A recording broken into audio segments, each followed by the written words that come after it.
अब देखिए यहाँ पर हम सबसे पहले एक महत्वपूर्ण कथांश आपको दिया जाएगा। जब आप पेपर देने जाएंगे तो यहाँ पर आपको बोर्ड में एक आपको कथांश मिलेगा जो आपसे पेपर में कितने 6 नंबर का आपसे बोर्ड में कथांश पूछेगा। तो सबसे पहले आपको क्या करना है कि इस कथांश को पहले आपको सही से पढ़ लेना है। और इस कथांश से रिलेटेड आपसे कितने प्रश्न पूछेगा, 3 प्रश्न आपसे देखिए पूछे जाएंगे। और इस कथांश से रिलेटेड आपसे 3 प्रश्न पूछे जाएंगे जो कि 6 नंबर के होंगे, ठीक है। और एक कथांश जो होगा वो आपका 2 नंबर का होगा, याद रखेंगे, ठीक है। अब चलिए पहले हम कथांश को पढ़ते हैं। आप देखिए पहले कथांश को पढ़ लेते हैं सही से कि अगर हमको इस कथांश के क्रम में चैप्टर का नाम पता है कि ये जो कथांश है इस कथांश के लेखक कौन है, अगर हमको पूरी जानकारी है तो ये मान लीजिए हमको 6 में से 6 नंबर पूरे के पूरे मिल जाते हैं। अब देखिए यहाँ पर बात करते हैं कि बहुत से लोग ऐसे होते हैं जिनके घड़ी भर के साथ से भी बुद्धि भ्रष्ट हो जाती है। अब चलिए यहाँ पर बहुत से लोग ऐसे होते हैं जिनके साथ बुद्धि जो होती है उनकी जल्दी भ्रष्ट हो जाती है। फिर देखिए क्योंकि उतने ही बीच में ऐसी बातें कही जाती हैं। अब देखिए क्योंकि उनके बीच में ऐसी बातें कही जाती हैं जो कानों में ना पढ़नी चाहिए, ठीक है, जो कानों में ना पढ़नी चाहिए। अब देखिए और आगे बात करते हैं चित्त पर ऐसे प्रभाव पड़ते हैं जिनसे पवित्रता का नाश होता है। अब देखिए चित्त पर ऐसे प्रभाव पड़ते हैं जिनसे पवित्रता का नाश होता है। बुराई जो होती है, बुराई कैसा भाव धारण करती है, जो बुराई जो होती है वो अटल भाव धारण करती है, ठीक है, धारण करके बैठती है। बुरी बातें हमारी धारण में बहुत दिनों तक टिकती हैं, इस बात को प्राय सभी लोग जानते हैं। अब देखिए यहाँ पर देखिए आपसे 3 प्रश्न पूछेगा बोर्ड में। प्रश्न में कहा जाएगा कि प्रस्तुत कथांश का संदर्भ लिखिए। फिर हमसे कहा जाएगा रेखांकित अंश की व्याख्या करो। फिर हमसे कहा जाएगा प्रश्न नंबर 3 आपसे पूछेगा कि किन बातों को प्राय सभी लोग जानते हो समझते हैं। तो चलिए इसका हम आप लोगों को रेखांकित सबसे पहले हम इसकी जो संदर्भ आपको हल कराएं। तो इसका संदर्भ देखिए कैसे लिखेंगे। तो इसका देखिए संदर्भ इस तरीके से लिखेंगे कि यहाँ पर डालेंगे संदर्भ और इसका आप लोग संदर्भ लिखना स्टार्ट करिए। देखिए प्रस्तुत जो कथांश है वो आचार्य रामचंद्र शुक्ल द्वारा लिखित, प्रस्तुत कथांश आचार्य रामचंद्र शुक्ल द्वारा लिखित। अब देखिए हमारी पाठ्य पुस्तक हिंदी के गद्य खंड में संकलित मित्रता नामक निबंध से लिया गया। अब देखिए यहाँ पर आपको जो पहला प्रश्न है प्रस्तुत कथांश का संदर्भ लिखो, ये हम आपको कंप्लीट करवा चुके हैं, ठीक है। अब देखिए आगे प्रश्न नंबर जो सेकंड है वो देखिए क्या करें कि रेखांकित अंश की व्याख्या करो। अब देखिए आपको रेखांकित अंश की व्याख्या आपको समझाएं, ठीक है। अब देखिए रेखांकित अंश की व्याख्या देखो कैसे करेंगे।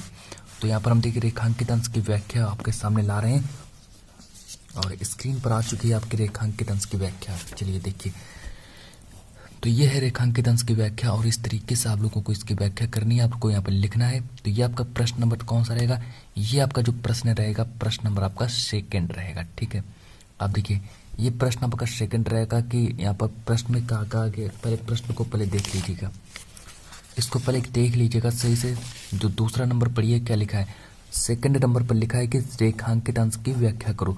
तो इसकी अब हम व्याख्या करने जा रहे हैं। देखिए आचार्य रामचंद्र शुक्ल बुरी संगति को, अब देखिए आचार्य रामचंद्र शुक्ल जी जो है वो बुरी संगत को उन्नति में बाधक बताते हुए कहते हैं। अब देखिए उन्नति में बाधक बताते हुए क्या कहते हैं, बाधक बताते हुए कहते हैं कि समाज में इस प्रकार के अनेकानेक लोग होते हैं। अब देखिए समाज में इस प्रकार के अनेकानेक लोग होते हैं जिनके साथ थोड़ी देर के लिए रहने से भी व्यक्ति की जो बौद्धिक क्षमता का जो पतन हो जाता है। अगर हम किसी बुरे लोगों के साथ अगर रहते हैं तो मेरी जो बुद्धि की जो पतन क्षमता है वो समाप्त हो जाती है। अब देखिए ऐसे लोग उस थोड़ी सी देर में ही ऐसी बातें कह डालते हैं, जो मतलब कि वैसे लोग जो होते हैं वो थोड़ी देर में ऐसी बातें कह डालते हैं कि सामान्य व्यक्ति को तो सुनने भी लायक नहीं होती, जो सामान्य व्यक्ति जो होता है उसके सुनने लायक नहीं होती। अब देखिए फिर आगे देखिए और क्या कह रहा है कि ऐसी बातें व्यक्ति के कान और मस्तिष्क पर इतने बुरे प्रभाव डालती हैं कि उससे, अब देखिए कि उसके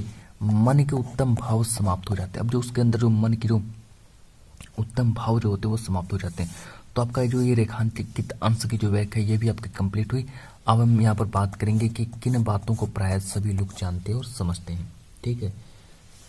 तो चलिए यहाँ पर देखिए हम यहाँ पर बात करेंगे कि किन बातों को प्राय सभी लोग जानते और समझते हैं। तो इसका भी आंसर आ चुका है, अब हम इसके बारे में बात करेंगे। चलिए देखिए अभद्र और अश्लील शब्द, जितने भी बेकार के शब्द होते हैं वो प्राय जल्दी याद हो जाते हैं, लेकिन जितने भी अच्छे शब्द होते हैं वो प्राय जितने शीघ्र याद हो जाते हैं उतनी ही शीघ्र कोई उत्तम शब्द कह सकते हैं, कोई अगर बढ़िया शब्द हो वो हमें याद नहीं होता है।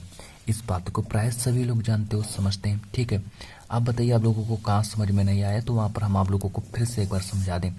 तो चलिए एक बार हम आपको इसका जो व्याख्या एक बार आप लोगों को पढ़कर बता देते हैं। ठीक है, व्याख्या एक बार और देख लीजिए कि इसकी व्याख्या कैसे करेंगे। कि आचार्य रामचंद्र शुक्ल बुरी संगति को उन्नति में बाधक बताते हुए कहते हैं कि क्या कहते हैं कि समाज में इस प्रकार के अनेकानेक लोग होते हैं। जिस प्रकार से आप लोगों ने देखा होगा समाज में इस प्रकार के अनेकानेक लोग होते हैं, देखिए, जिनके साथ थोड़ी देर के लिए रहने से भी बुद्धि की बौद्धिक क्षमता का पतन हो जाता है। ठीक है, बुद्धि की बौद्धिक क्षमता का पतन हो जाता है। अब देखिए पतन हो जाता है, लेकिन ऐसे लोग उस थोड़ी सी देर में ही ऐसी बातें कह डालते हैं कि सामान्य व्यक्ति के तो सुनने लायक ही नहीं होती है।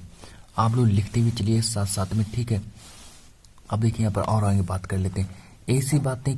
ऐसी बातें व्यक्ति के मन और मस्तिष्क पर इतने बुरे प्रभाव डालती हैं कि उससे उसके मन के उत्तम भाव समाप्त हो जाते हैं। तो चलिए आज के इस क्लास को इतना ही रखते हैं।